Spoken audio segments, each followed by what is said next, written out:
Sayyidah Maryam punya putra namanya Isa, berbicara masih dalam keadaan bayi. Artinya Allah mampu melakukan apa saja. Karena itu redaksinya, kemudian Allah memberikan kemampuan kepada hewan kijang itu untuk berbicara, karena Allah alladzi antaqa kulla syai'. Allah bisa memberikan bicara kepada tiap sesuatu. Kalau kita ngebaca tentang bagaimana Imam Ali bin Abi Thalib bercerita saat membersamai baginda Rasulullah, tidaklah kami melewati bebatuan, tidaklah kami melewati pepohonan, kecuali kami mendengar bebatuan dan pepohonan itu memberikan salam kepada baginda Rasulullah.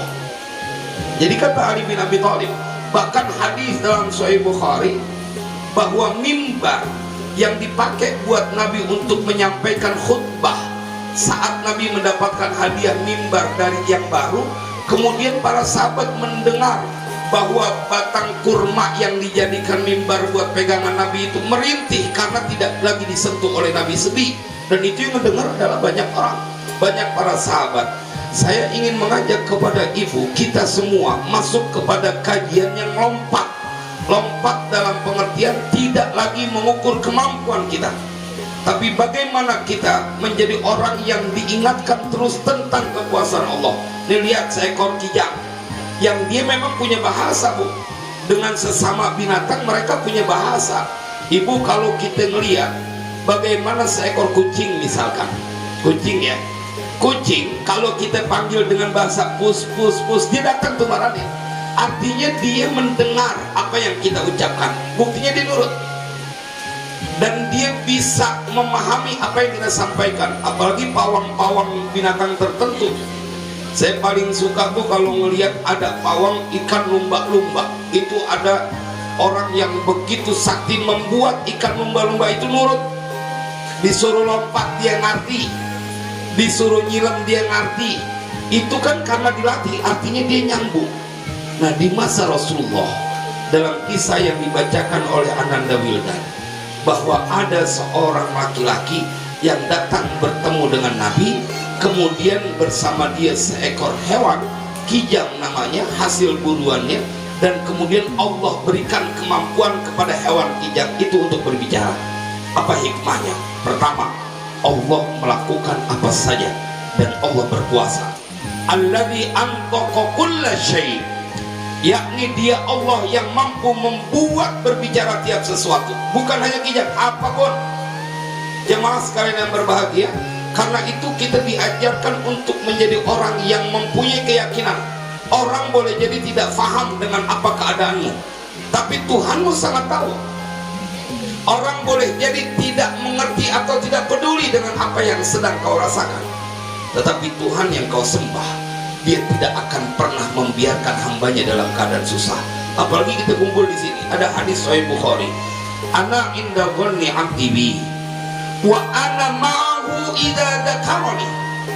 Aku sesuai dengan persangkaan hambaku, dan aku bersama orang itu tatkala dia mengingatku, tatkala dia menyebutku.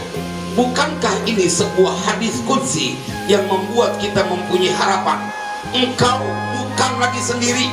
Suamimu boleh jadi punya keterbatasan, atau suamimu boleh jadi kurang perhatian, atau suamimu boleh jadi meninggal duluan, tapi hadis ini menceritakan engkau yang hadir di istana Al-Quran 4, saat lisanmu berzikir atau dimanapun engkau lakukan, maka berlakulah hadis ini, wa ana ma'ahu idza dzakarani, dan aku bersama orang yang dia apabila menyebut namaku.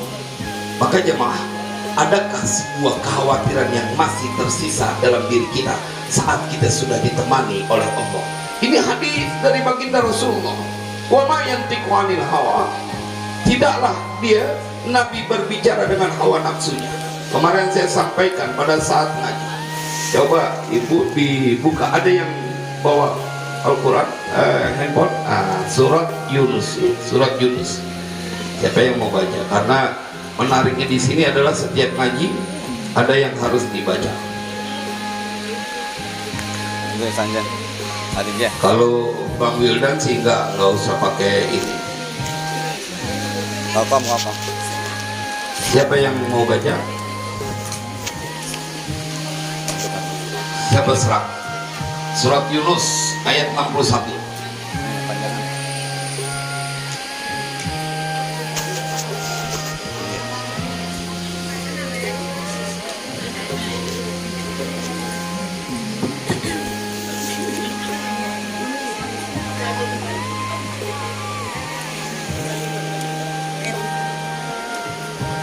Ayat 61.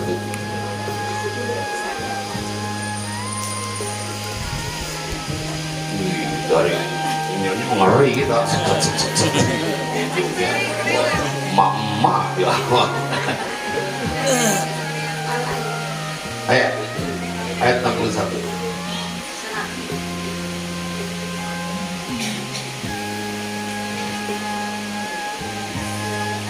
Itu strategi juru dakwah buat ngambil kesempatan buat minum, dan udah berhasil, tapi minumannya nggak ada, jadi tetap aja saya dengerin. أعوذ بالله من الشيطان الرجيم بسم الله الرحمن الرحيم وما تكون في شأن وما تتلو منه من قرآن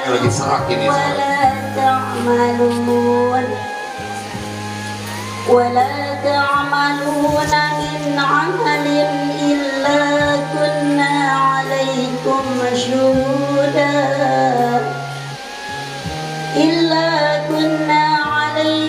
شهودا إذ تفيضون فيه وما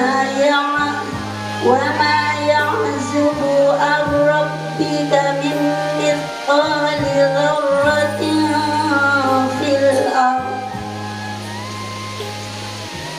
ذرة في الأرض ولا في السماء ولا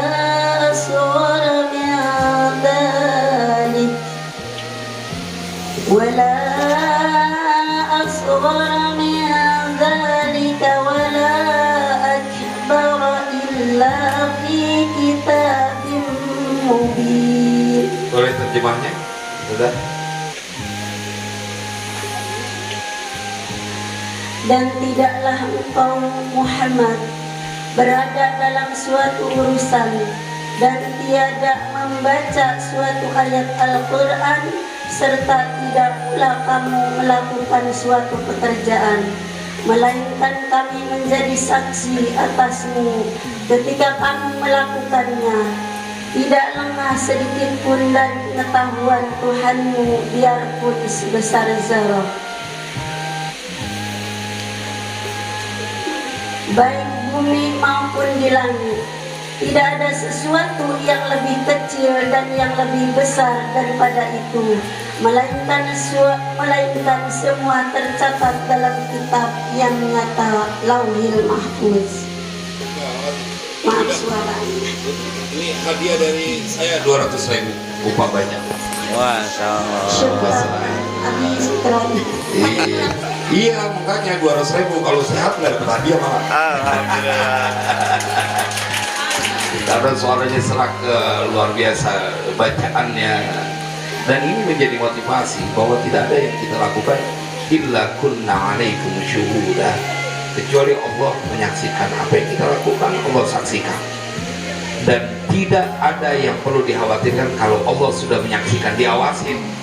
Kita kalau anak kita nih, atau kita lah, misal lewat di tempat yang serem gitu, tapi ada yang bilang lu tenang aja, gue ngeliatin dari sini, itu jadi berarti itu betul enggak? Karena dia ngeliatin, belum ditemenin, cuma diliatin doang.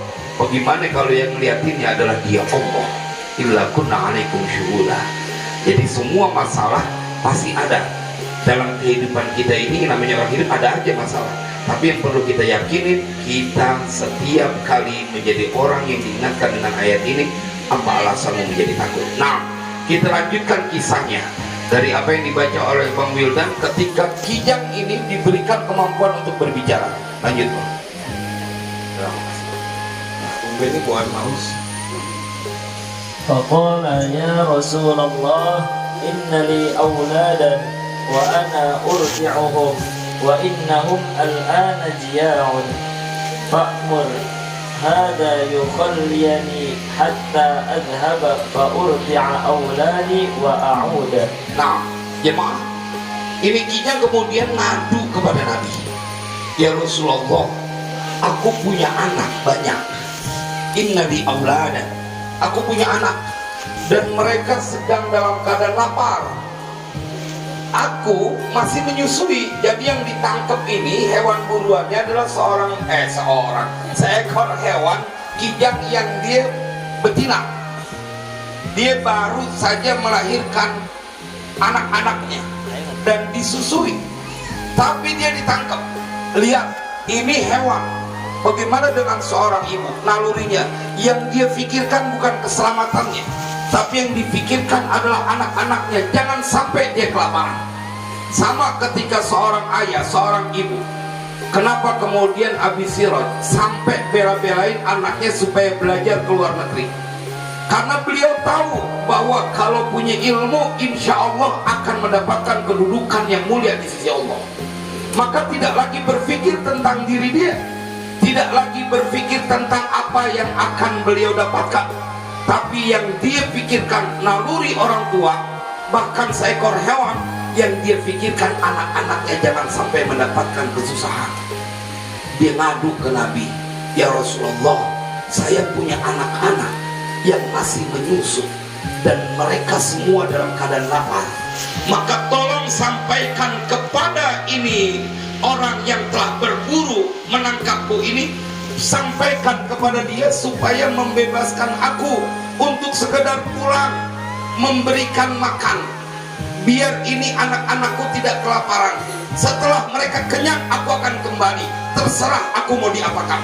Luar biasa pengorbanan seorang ibu, apalagi dibandingkan dengan ini seekor hewan. Ekor hewan aja kayak gitu. Setelah mereka kenyang, saya nggak peduli, bahkan tentang apapun yang akan terjadi saya nggak peduli. Begitulah yang terjadi pada kita terhadap anak-anak kita. Betul apa enggak? Kalau mau anak kan kita mikirnya begitu. Kadang-kadang yang penting buat dia ada, buat orang tua sih belakangan, karena kita nggak sanggup melihat anak-anak kita dalam kesusahan. Makanya buat para santri yang sedang belajar, ingetin bahwa orang tua kalian bersusah payah untuk memenuhi kebutuhan anak-anaknya supaya punya ilmu. Karena kalau punya ilmu, kalian akan menjadi orang yang diberkahi oleh Allah Jalla Jalaluhu. Orang tua tidak pernah berpikir nanti dia akan beli mobil, nanti dia akan beli ini. Enggak sama sekali. Tetapi melihat wajah mereka tersenyum bergembira, itu udah cukup.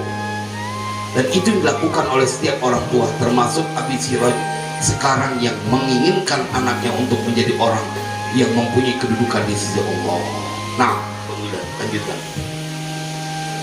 Qala fa in lam ta'udi qalat in lam a'ud fal'anani Allahu kaman tuzkaru baina yadayhi fala yusalli 'alaika. Nah, maka Nabi kemudian menguji ini hewan kijang.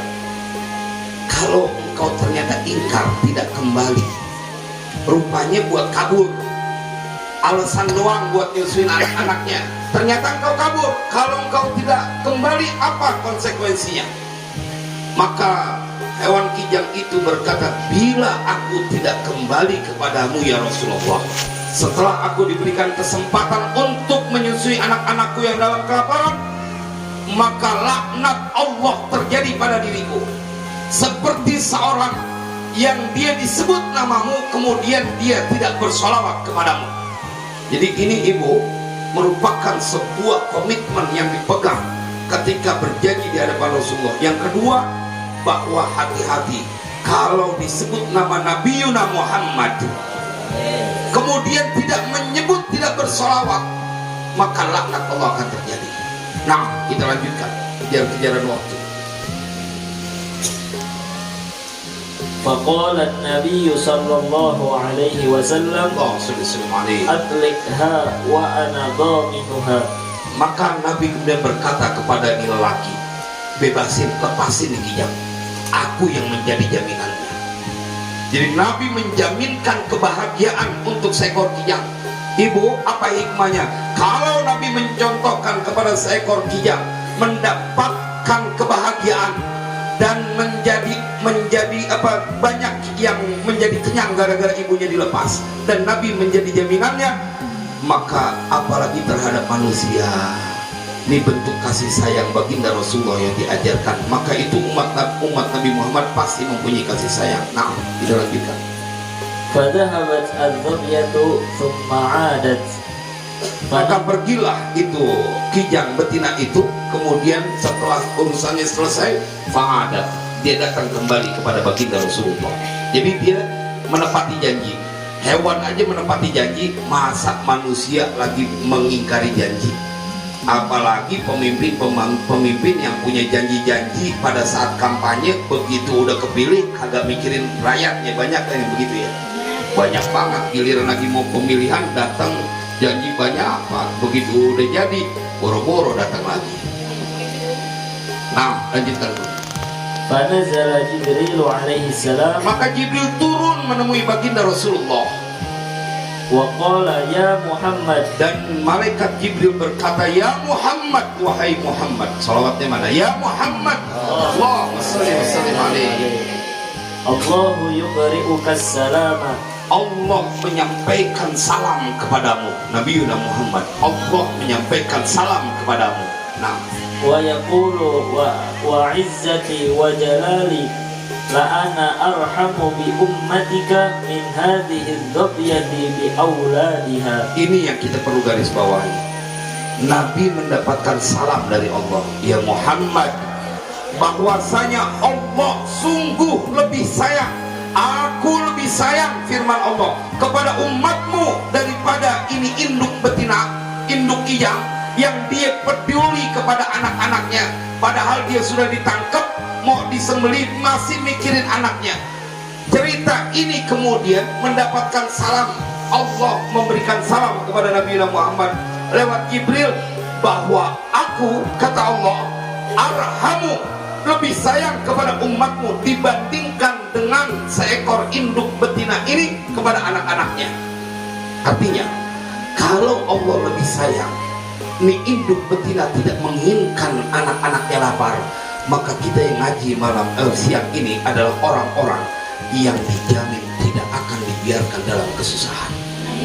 Karena Allah bersumpah, wa izzati wa jalali, demi kemuliaanku dan keagunganku, sungguh aku lebih sayang kepada umatmu ya Muhammad dibanding dengan ini induk betina yang dia mikirin anak-anaknya dalam kelaparan.